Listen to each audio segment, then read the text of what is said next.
شروع اللہ کا نام لے کر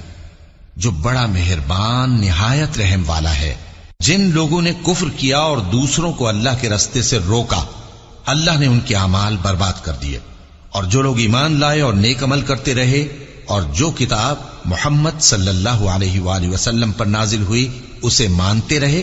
اور وہ ان کے پروردگار کی طرف سے برحق ہے کہ جس نے ان کے گناہ دور کر دیے اور ان کی حالت سنوار دی۔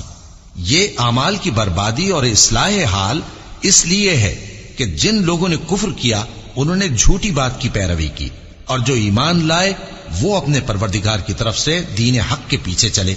اسی طرح اللہ لوگوں سے ان کے حالات بیان فرماتا ہے۔ پس جب تم کافروں سے بھیڑ جاؤ تو ان کی گردنیں اڑا دو،